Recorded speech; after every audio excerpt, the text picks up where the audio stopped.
Hidely hadely, YouTube! I'm back with 5 more things that I have done.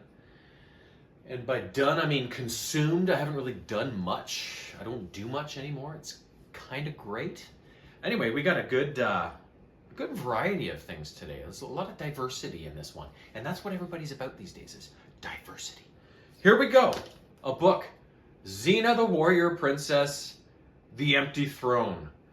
Thrift Books provides, it really does.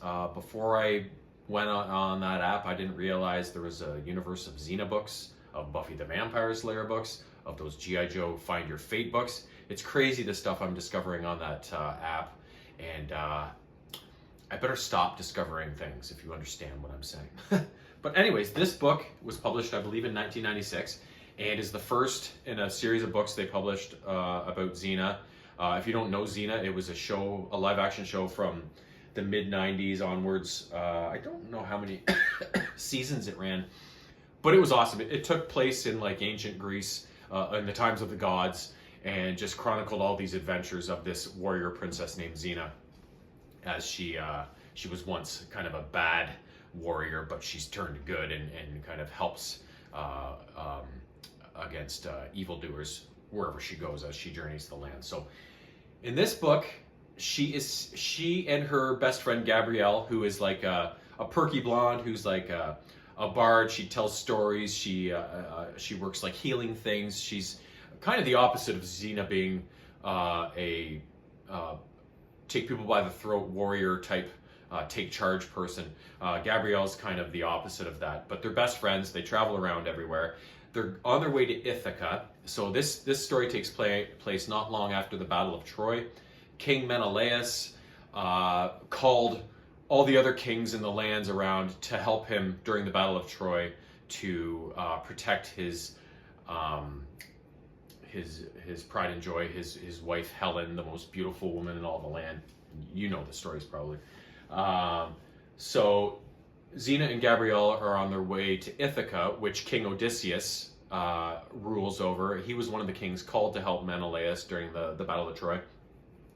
I can't remember what the purpose of going there was for, but they were delivering some sort of message or something. But as they're making their way towards where King Odysseus' castle or palace is or whatever, they pass through this small village. I can't remember the name of it. And they go to the local inn, and it's all women, basically. And they're like, where are all the men? And they're like, well, do we have a story for you? They all disappeared. So this innkeeper named Isiphus, she tells them everything that happened, and Xena and Gabrielle are like, oh, we should probably help these people. So they go out and Isiphus shows them where the men disappeared from and stuff like that. And Xena can't pick up on any clues. They don't really know what's happening until Isiphus' husband, Eumaeus, one day not long after Xena and Gabrielle get to this little village, he comes stumbling into town. He's emaciated. And the one big difference is that instead of his nose, he's got a pig snout. So they're like, what the fuck?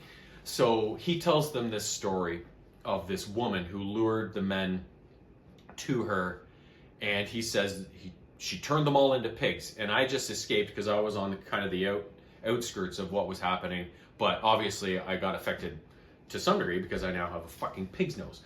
So they're like, okay. So then Gabrielle thinks on it, and she's like, Circe, the evil witch Circe, who, if you don't know Circe, I can't remember her exact backstory, but she lived on this island and lured men to her island because she wanted love and whatever, but all the men that washed up on her island were never good enough for her, and she would turn them into animals and shit like that, something like that. So she's doing this in Ithaca for some reason. So following the clues that Eumaeus now leads them on this little adventure, they search out Circe, and they see her off in the distance, and she's surrounded by all these pigs that used to be men. So Xena and Gabrielle come up with a plan where Gabrielle is supposed to distract Circe, and Xena will eventually attack and subdue her and get her to turn all the pigs back into men. But Gabrielle starts talking to Circe and makes her see the error of her ways, and Circe's like, all men are pigs and I hate them, and that's why I turn them into pigs. And Gabrielle's like, you just need to be patient. You need to pick the right one. Men and women can get along, be best friends and lovers at the same time. You just haven't experienced it yet. So like, have some faith, whatever. So violence is avoided. Gabrielle is able to talk Cersei down, and she turns the men back, or pigs back into men, and everything is hunky dory. So Xena and Gabrielle then set out with the men from the village to take a shipment of wine and spices and food and other stuff to the docks, where it is then transported across to the island where King Odysseus' palace is located. So they're doing this, and they finally get to the docks, and the guy that controls the boat, captains the boat, is like, oh, something, you know, it's off on that island. A guy named Draco, who Xena knows well, has taken over because King Odysseus, we don't know where he is. He hasn't made his way back to his palace yet after the war. But Xena and Gabrielle know for a fact that King Odysseus is alive. He's just lost somewhere on his way back. So Xena has had experience with this Draco fellow before, and she's like, okay, I have a plan. So they infiltrate their way onto the island. Xena and Gabrielle make their way up to Queen Penelope's quarters, and her son Telemachus is there. And she basically says, we're going to help. King Odysseus is alive. We just need to deal with Draco and his army of men that are now camped out on the grounds of your castle. So Xena makes herself known to Draco and somewhat convinces him that, yeah, I'm still a bad girl and I want in on this. You know, Draco's advances in the past, she's always spurned, but he's like, what's different now? She's like, well, you have a palace. You have all these riches. I want in on this. So he's still not quite convinced, but he lets her in enough that she can have some freedom to roam around and do what she wants. So as she surveys everything that's going on with his army and what's going on, she comes up with a plan. As some fog rolls in to the island that usually lasts for a couple of days, she comes up with a diabolical plan to separate Draco's army, pretend one side is King Odysseus coming back, the other side goes to defend against that. So it's basically Draco's army facing off against each other and killing themselves, willing themselves down to a small enough number that Xena can be like, get the fuck out, sort of thing. So really cool story. Kind of captured. I like the book. Kind of captured that nice relationship between Xena and Gabrielle, where they're so yin and yang, sort of thing. And just lots of good action, but not always depending on the action, right? Like with Cersei, it was kind of, oh, we're going to talk our way through this and get Cersei to see reason. And then when Xena gets to the island, it's not just, okay, I'm going to take down 200 fucking guys by myself, which is unrealistic, right? She comes up with a plan that's kind of, you know, that diabolical, make them turn on each other plan without them even knowing it. So lots of little subtleties in this book that I really like, other than just brute force kind of thing, right? So really cool book. Can't wait to explore more books in that series because you know I have some. Next up, finally finished watching the first and only season so far of Skeleton Crew, a Star Wars adventure. This came out last year, right at the end of last year, 2024. It's more of a, it still had lots of danger in it, but more of a fun kind of Star Wars series because it's very kid-centric. A lot of the main characters are kids. So it follows a group of 4 youngsters on a planet called At-Aden. And this takes place about 5 years after Return of the Jedi, the fall of the Empire, the rise of the New Republic.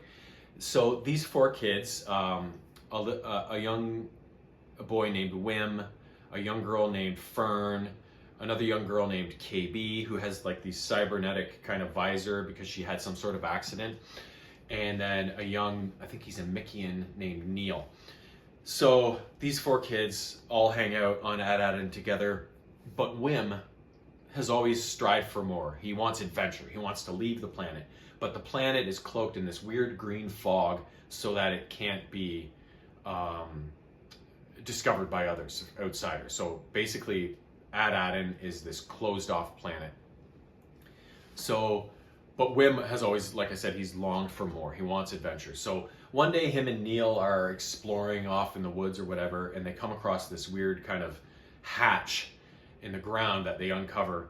And they, sorry, my voice is going. They make their way inside this hatch, and it turns out it's a ship. inside. So KB and Fern eventually join them, and well, kids being kids and Wim being Wim, eventually the ship bursts out of the ground and takes off and leaves At-Aden, and they're like, oh fuck, we're in it now. Like, they're like, Wim wanted adventure, but I think we're gonna get a little more than we bargained for. So they take off in this ship, which is called the Onyx Cinder, I think is what it was called. And this droid SM-33 wakes up, and he immediately is like gonna exterminate these kids. And they discovered by talking to this droid, and they finagle a way to turn him to their side, because this was actually a pirate ship. And although there's no pirates on it anymore, the droid remembers his pirate captain, and fills them in on kind of the history of the ship and whatever. And they manipulate the droid into taking them around the galaxy as they try to figure out a way home. Because everywhere they go, every port they stop in, they're like, At-Aden?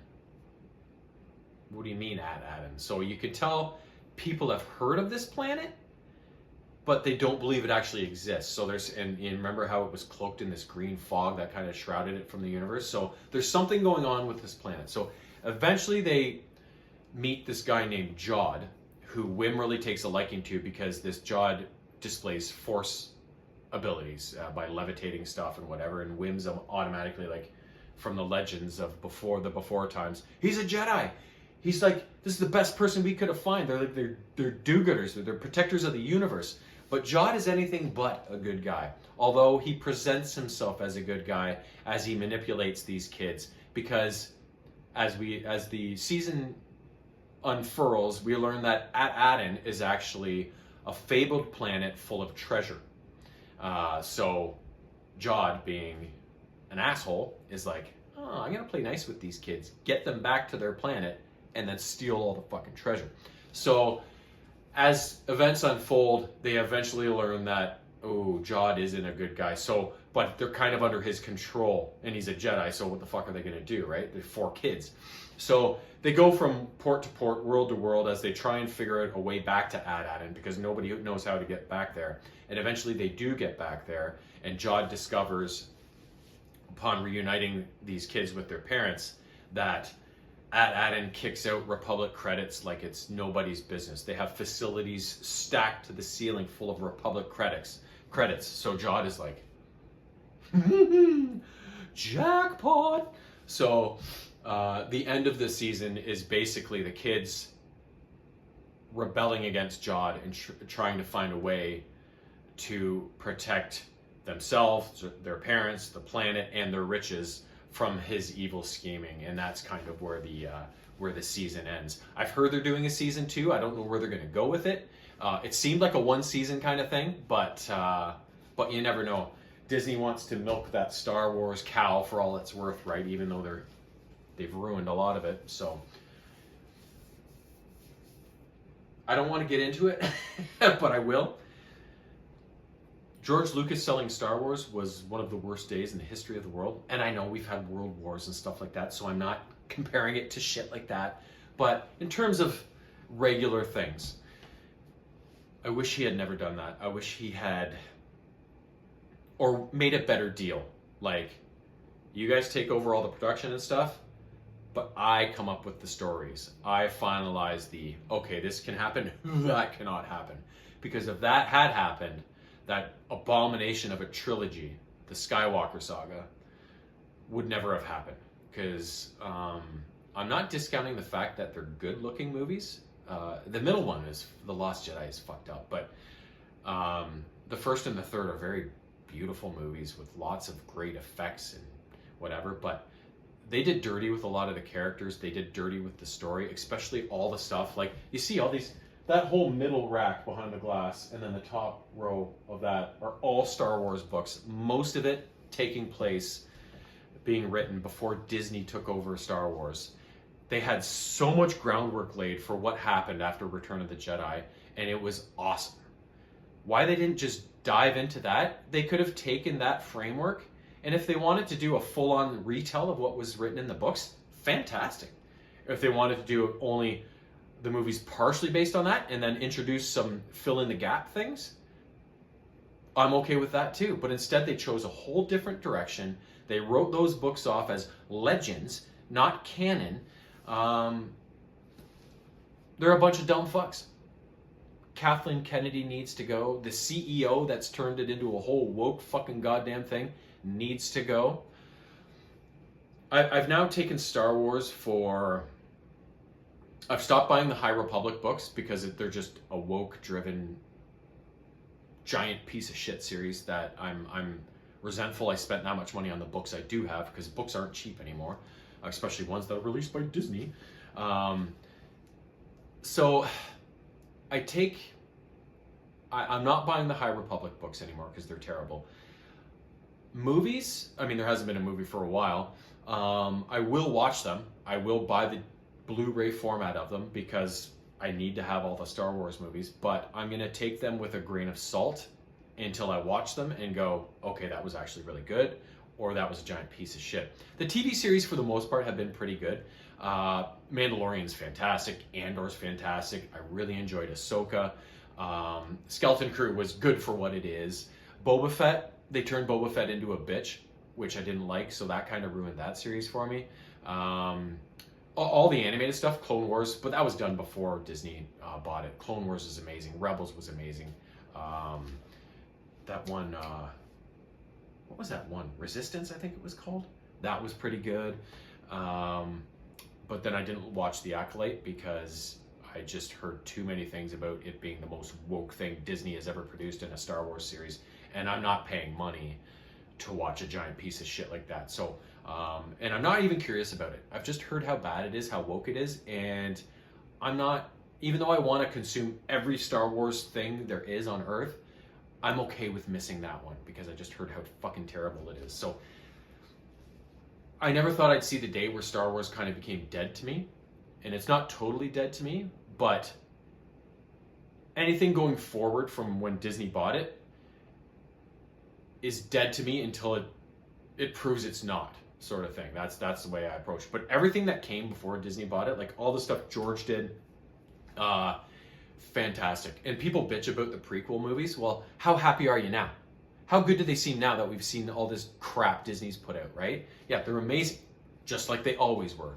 Now you can realize it, right? So the prequel trilogy, the original trilogy, all those books, or most of them, fantastic. All the video games that came beforehand, fantastic. The comics, the TV series, so good. But anything post-Disney acquirement, it's like, consider it's a piece of shit until proven otherwise. That's kind of where I'm at now. So take that for what it's worth. This isn't my first Disney Star Wars tirade, and I'm sure it won't be the last. But I thought we'd go there since I just reviewed a Star Wars series. Next up, a movie. Borderlands. From 2020. Yeah, I think this was 2024 as well. Based on the video game, Borderlands, which is amazing. I knew this movie would be critically received not well, and it wasn't, and I don't know why. If you don't know Borderlands, so basically, it takes place in this kind of weird universe where there's all these planets, like there's space travel and everything, and there's this one planet in particular called Pandora. And long ago, at the start of the universe or whatever, there's this alien race called the Iridians. And they're gone from the universe now. Humanity has taken over and been there for eons. But there's this rumor on this planet called Pandora that there is a giant vault buried somewhere underground that contains the remnants of the Iridians' technology, which is so much more advanced than the humans could ever come up with, that it's become a real Pandora's box. People want it. People want to open it. People want what's in it, and they will kill each other to get it. So Pandora is kind of a grim planet. Like, it's a rocky desert wasteland full of these creatures called skags that will just tear a person apart. And bounty hunters, vault hunters come to look for the treasure, and they have no hesitation in killing each other in order to try and find this vault. So it's kind of like a no holds barred kind of planet, right? So in the game, you have a choice of characters at the beginning of the game that you can go choose to go find this vault with. And one of the characters, the character that I actually picked when I played Borderlands, is a woman called Lilith. So she's the main character in this story, in the movie. She is contacted by a guy named Atlas, and Atlas is the head of a company called Atlas Industries, who basically run the universe, create all the tech. They're the big dog on the block. So she's kind of a bounty hunter, and he wants her to go to, I can't remember, it's not on Pandora, I think it's another planet, and retrieve his daughter. His daughter is known as Tina, and she was basically birthed in a lab from Iridian DNA, because the rumor is when the vault is found, only a daughter of the Iridians can open the vault. So Atlas wants his daughter out of imprisonment. I can't remember why she's in prison or contained in this facility or whatever. And he wants Lilith to find Tina, open the vault, let him have all this stuff. But in the meantime, a soldier named Roland, who has gone rogue, is also after Tina, and he breaks her out of this facility. And along the way, a psycho, these guys that wear masks and are just crazy violent guys, also breaks out at the same time. His name is Krieg, I think, and ends up, this Krieg guy really likes Tina and wants her out of the facility, and Roland wants the same. So they kind of team up and get her out of there. So as Lilith follows this trail and makes her way to Pandora, she comes together with these three. It's an uneasy alliance once they figure out what's going on, and eventually add Tanis, who was kind of Lilith's foster mother when she was growing up, but they have a rocky relationship. So it's basically this five-some work together to try and find the vault, but first they have to find the keys to the vault. So it's basically their adventures across Pandora as they battle the psychos. There's not many skags in the movie, which I found disappointing because the skags are fun. And also Atlas and his forces that he sends after them, because Lilith does realize that Alice is an asshole, and he's only out. He'll kill anybody in the process to gain access to this vault, probably including his own daughter when she's fulfilled her purpose, right? So it's basically the five of them rushing to get to the vault and get in there and get the technology before Atlas can. But of course, he's got all the power. He catches up to them, and in the end, it's pretty cool. So spoiler alert.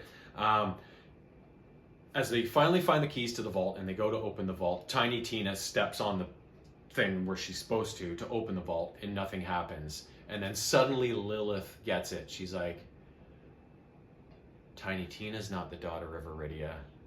I am. So she grows these, like, she becomes the Firebird or something like that, grows these wings. And so she basically has to, along with her allies, fight off Atlas and his forces to open the vault and gain access to everything inside of it. But Atlas does eventually make his way inside the vault after this battle, but gets gobbled up by a monster and solves all their problems, sort of thing. So so that's kind of the way the story ends, kind of a happy ending with these five outcasts kind of becoming this family at the end of it all. I really enjoyed the movie. I read the reviews and people were like, oh, it was such a joke. It was like not serious and stuff. Well, have you played the game? The game's kind of a jokey and not that serious, even though people are being offed everywhere. It's got a lot of humor to it, you know? Like, I don't know what people want anymore in a fucking movie or a TV show or whatever, or a video game. People just hate everything now, no matter what. Before things have even come out, they're like, oh, that's a piece of shit. Well, have you seen it yet? Well, no.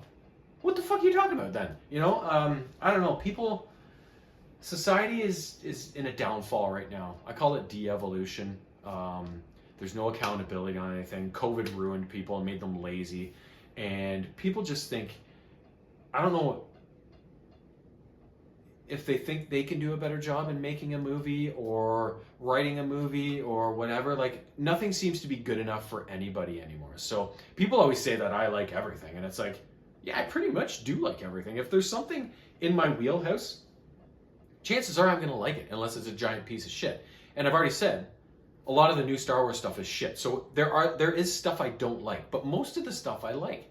It doesn't have to be perfect. It doesn't have to be a 10 out of 10, but I still like it, even if it's an 8 out of 10 or even a 6 out of 10. It was still a good story. It was still entertaining. It may not be my favorite thing, but not everything can be your favorite thing, but it can still be good. You know what I mean? And if you didn't like it, well, just shut up about it. Well, I gave it a try. I didn't like it. Whatever. Like, not everything has to be perfect for you. You know what I mean? So I just find that people are fucking out to lunch these days, and it's only getting worse and worse. So I'm scared to see where we are 1, 5, 10 years from now with the attitudes of the people in this world. It's terrifying. It really is. That was Borderlands. Next up, a video game that I played on the PS4 that was released in 2021. I played it because it was one of the free PS Plus monthly games a while back. It was awesome. It was terrifying, and it was hard as hell. It was Five Nights at Freddy's Security Breach.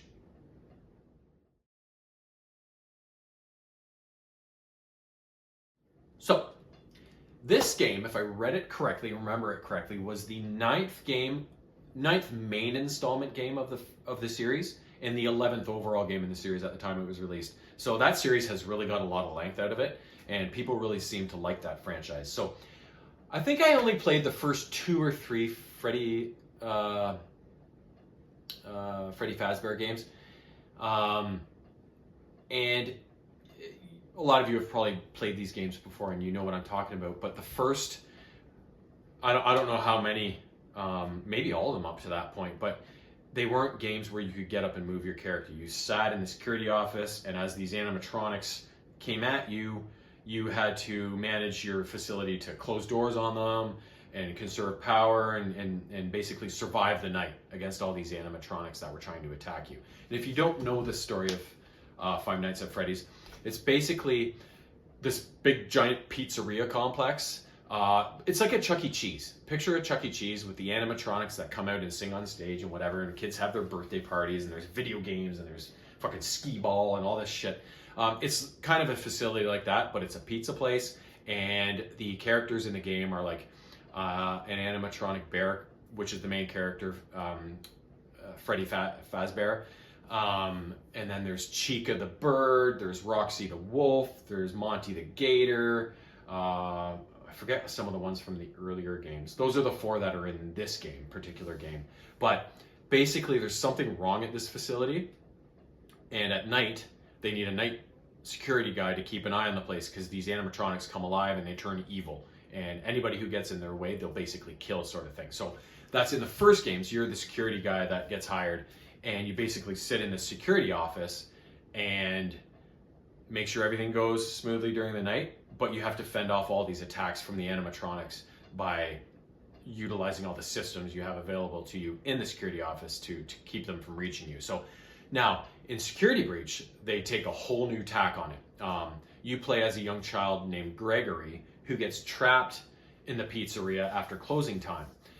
So there are basically 5 antagonists in the game. There's a security guard, a human security guard named Vanessa, who is for some reason out to get you. And then there's the 4 animatronics.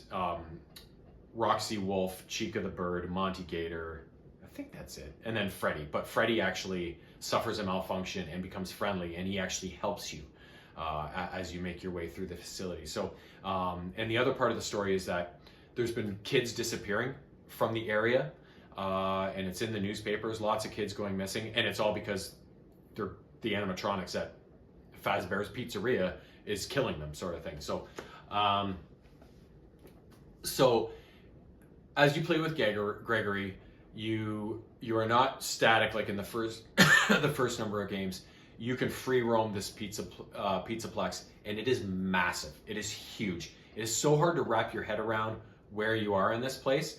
That a big chunk of the hardness in this game is just, okay, where am I going now? How do I get back to that area? Because it's just so big and sprawling, and a lot of times the lights are off and you're being chased by something, so it's like you're not paying attention to where you are, you're just looking for a fucking door or something or a place to hide, right? So it is a survival game to the max.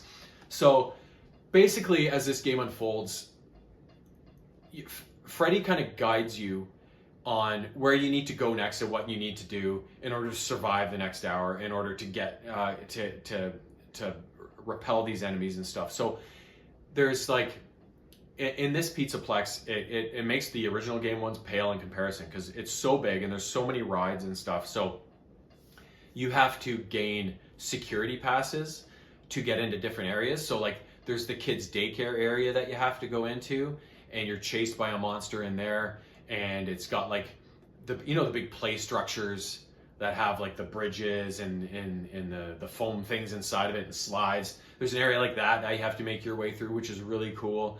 There's Phaser Blast, which is Freddy's area, which is like a laser tag kind of experience, which you get to play through.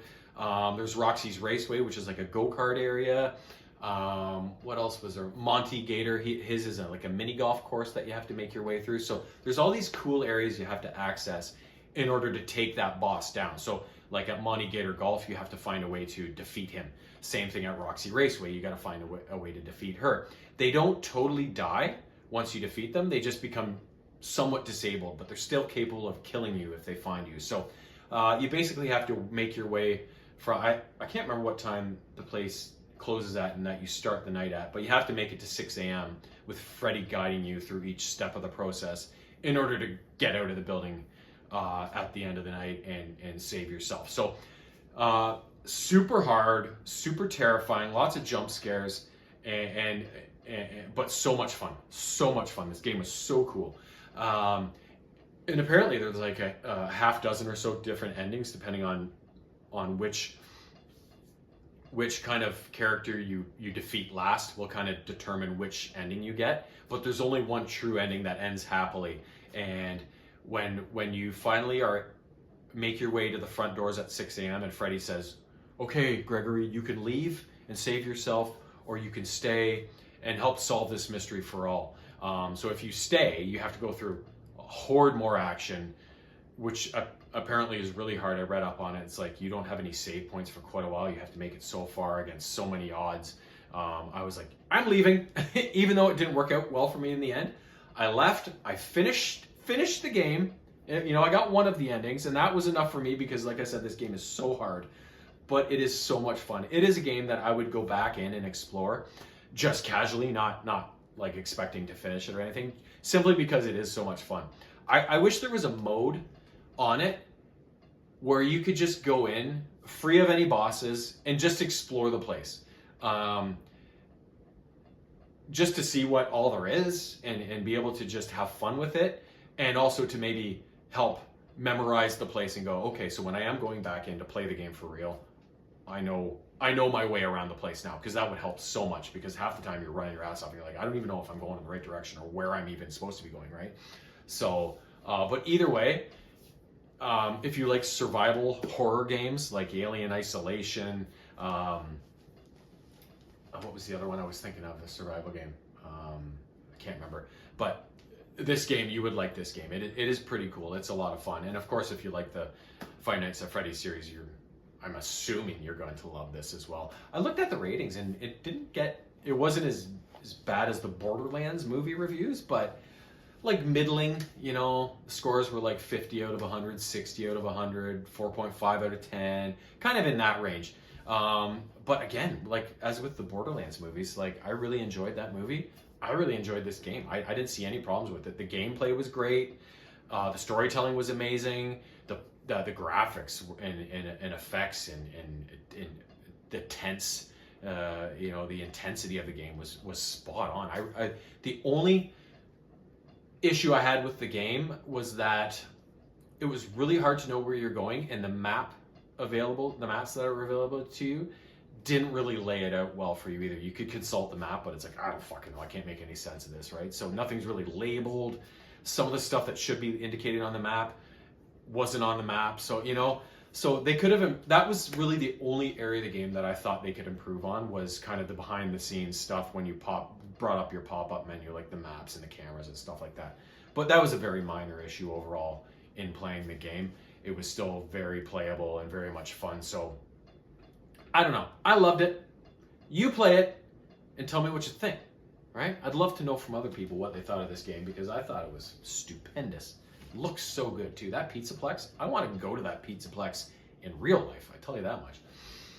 Last up, been playing this one for like over 2 years, just because it was at the old house. It was down in my basement man cave, the PS2, and as my marriage crumbled at the end, the last couple of years, I don't know, I was always upstairs. I didn't go down there that often, and I don't know why, because it was kind of my escape, right? So, but my behavior got kind of changed there at the end. But I finally got this game done, and it is NBA 2K10. Now, I don't like basketball.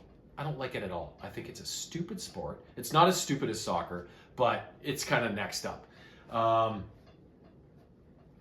don't know. I don't get it. I see guys getting fouled and going down and complaining, and it's like, the guy didn't even touch you. Like, it's like soccer that way. It's like it's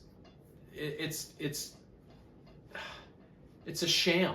It's a joke. Like, play the game or get off the fucking court. Stop your whining. Stop your bitching. And then, you know, all the intentional fouls in the last minute of the game takes a half an hour to play, and all the I just find it such a stupid, unwatchable sport that I can't stand it.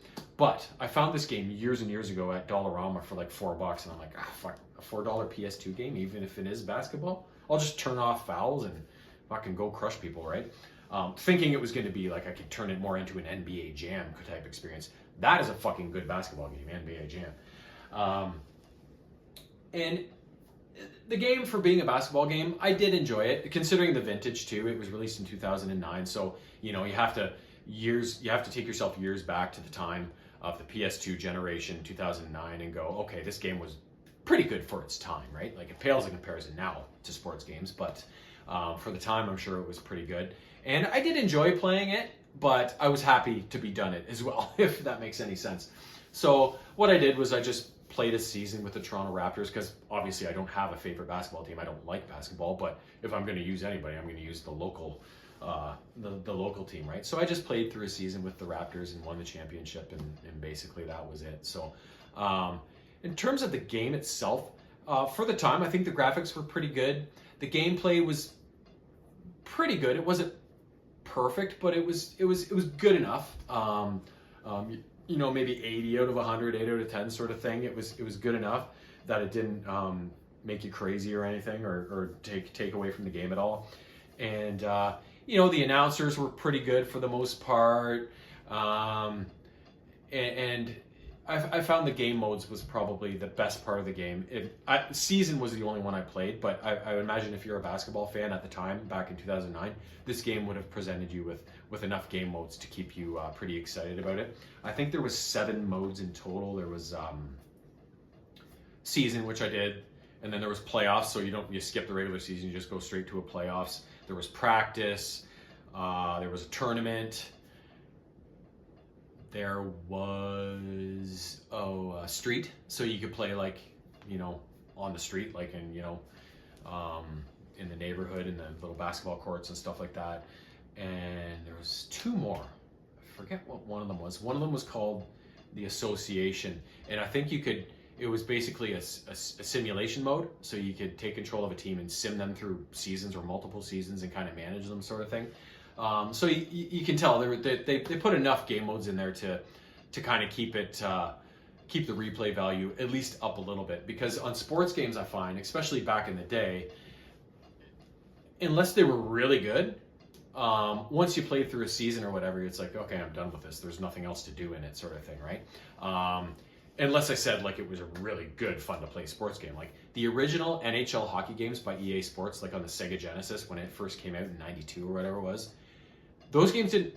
I think the first game didn't even really have any modes. It didn't have a season mode. I remember when I worked up at my buddy's cottage in '91, the summer of '91, I think it was.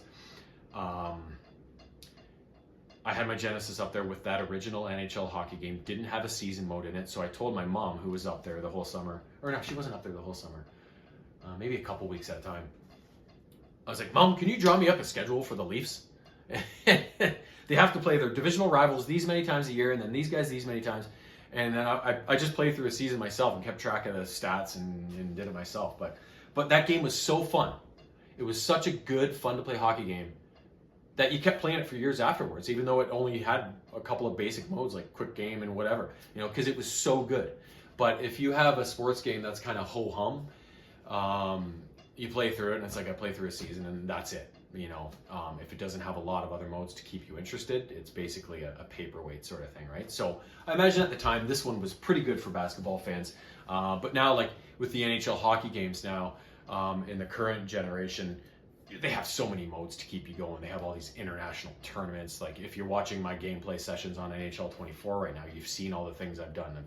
I'm playing through a season right now. I've done about 5 different international tournaments. I've done 3s, I've done 1s, and now I'm on Be a Pro, right? So, and those are really good hockey games, but they also come with all these modes that mean you're playing this game for months and months and months and months and months. You're not just playing through a season, winning a Stanley Cup and putting it on the shelf. You're going on those games, right? So, just using that as an example to illustrate that this game at the time probably was pretty satisfying for basketball fans in its overall depth and presentation sort of thing. So, but anyways, I'm really happy to put that one on the shelf because, like I said, I've been playing it for over 2 years, I think, and it's time. It is time to put that one to rest, just like I'm putting this video to rest. Toodles!